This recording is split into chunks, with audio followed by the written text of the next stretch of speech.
Bonjour à tous et bienvenue au tout premier épisode que j'ai préparé sur ce sujet. C'est un changement assez radical par rapport au contenu que je publiais avant, mais je dois dire que le changement dans ma vie a aussi été radical.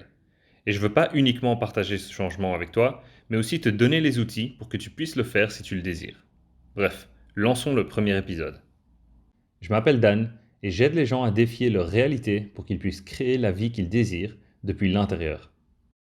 Dans cet épisode, je voudrais te parler des lois de l'univers, parce qu'elles sont extrêmement importantes dans notre quotidien, et pourtant, la plupart des gens ne les connaissent pas ou ne les comprennent que très peu, parce qu'elles ne sont apprises ni à l'école, ni à la maison. Que sont les lois de l'univers? Il s'agit d'une série de lois que nous devons comprendre et accepter, voire même s'y soumettre, si nous voulons créer la vie que nous désirons. Pourquoi? Parce que ces lois régissent l'univers et par conséquent nos vies, même si on l'ignore. Aucune de ces lois n'a été créée, ni établie, ni changée par l'homme. Elles se doivent d'être comprises pour pouvoir les utiliser à notre avantage. Malgré tes croyances, tes idées préconçues, ou même les rumeurs que tu aies pu entendre, il ne s'agit pas de magie. Car qu'est-ce que la magie en réalité? La magie est le mot que nous utilisons lorsque nous ne comprenons pas encore le fonctionnement de quelque chose. Ceci dit, je pense aussi que le fait de comprendre les éléments d'une réaction chimique ou le mécanisme qui se cache derrière n'importe quel phénomène ne le rend pas plus banal, ni moins miraculeux pour autant. Mais ces lois sont tout à fait comprises et prouvées, même si nous ne pouvons pas les percevoir directement à l'œil nu, comme la gravité ou les atomes. Quoi qu'il en soit, je vais te présenter les 10 lois qui me semblent importantes pour ta compréhension de mes futures vidéos, et pour éviter que la vidéo soit trop longue, je vais simplifier leur explication.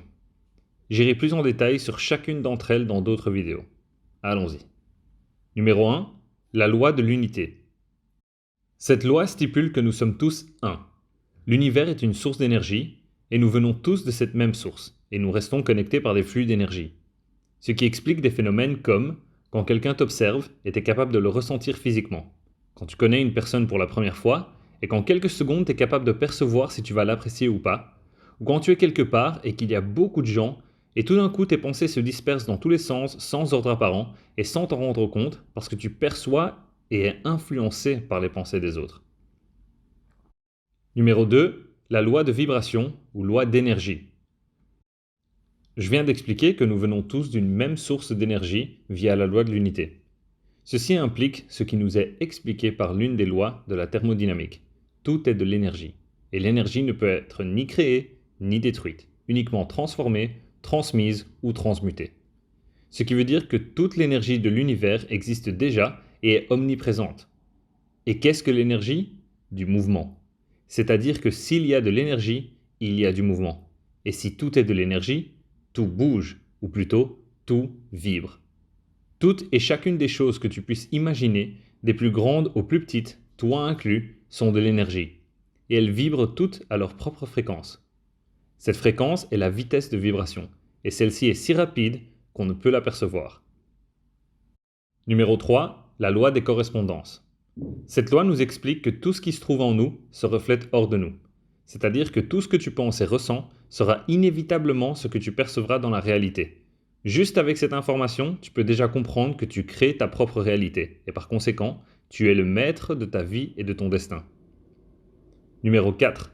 La loi de cause à effet. Il s'agit probablement d'une des lois les moins complexes à première vue.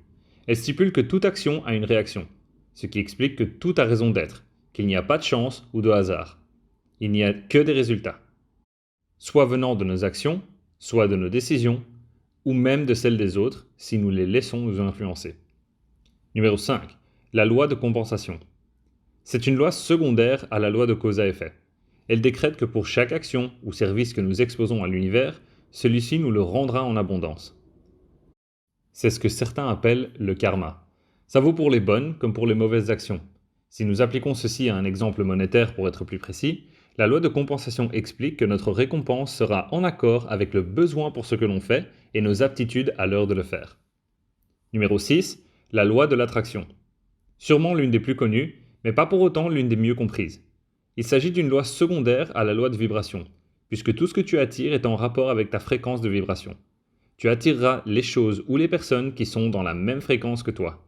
Le secret de cette incroyable loi est que, en tant qu'être humain, tu es capable de changer ta fréquence de vibration afin d'attirer ce que tu veux.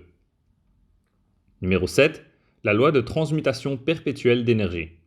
Celle-ci est l'une des lois qui me semble les plus intéressantes parce qu'elle détruit les arguments que certaines personnes utilisent comme excuses pour ne rien accomplir, comme leur génétique, leur passé ou même leur niveau d'éducation. Tu te souviens quand j'ai dit que l'énergie peut uniquement être transférée ou transmutée?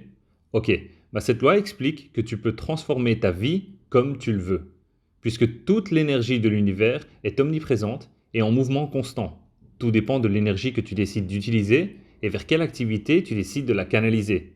L'univers t'apporte constamment des opportunités, à toi de choisir si tu veux agir et comment. Tu peux nager dans le sens du courant ou contre lui. 8. La loi de la relativité. Celle-ci établit que tout obstacle peut être une opportunité déguisée. C'est-à-dire que, tout d'abord, rien n'est intrinsèquement bon ou mauvais. C'est notre perception qui le rend l'un ou l'autre. Donc les choses ne t'arrivent pas réellement, mais elles arrivent plutôt pour toi. Numéro 9. La loi de l'action. Jusque-là, on a vu les lois qui expliquent ce que l'univers nous laisse à disposition. Cette dernière est en rapport avec ta propre détermination. Tout désir ou pensée que tu puisses avoir peut se manifester dans la réalité si tu fais les pas nécessaires vers la possibilité de son existence. Tu ne peux pas juste compter sur l'univers, il faut aussi agir. Et en dernier lieu, mais sans pour autant être la moins importante, la loi du genre. Celle-ci se divise en deux concepts. Le premier, que tout possède deux genres opposés, le positif, masculin, et le négatif, féminin. Chacun réalise sa fonction et rien ne peut exister sans l'un ni l'autre. Le deuxième est que chaque graine a une période de gestation et d'incubation avant sa germination selon sa nature. Une carotte, par exemple, met environ 3 semaines avant de germiner. La graine pour moi, pour toi ou pour tout autre bébé est d'approximativement 280 jours. À savoir que chaque pensée ou chaque idée est exactement comme une graine plantée dans notre cerveau. On ne peut pas connaître le temps exact d'incubation, on ne peut que le spéculer. En revanche, on sait qu'on peut raccourcir ce temps via la concentration. Pourquoi? Parce que lorsque tu te concentres, tu envoies de l'énergie supplémentaire. Et comme a dit Emerson, la seule chose qui peut grandir est celle à laquelle tu donnes de l'énergie. Donc pense-y, quelle est ton idée, ton but? Et es-tu prêt ou prête à faire tout ce qu'il faut pour y arriver? Je vais te laisser y réfléchir jusqu'au prochain épisode. Entre-temps, merci d'avoir vu cette vidéo. J'espère qu'elle t'a plu et qu'elle t'aidera à accorder plus de valeur aux pensées que tu as et que tu entretiendras dorénavant, car elles peuvent avoir une valeur incalculable. Si c'est le cas pour toi, n'oublie pas de cliquer sur j'aime, de commenter ton idée pour la valider et la solidifier, ainsi que de t'abonner à ma chaîne et de partager avec ceux que tu estimes qui en ont besoin. Paix, amour, gratitude et respect.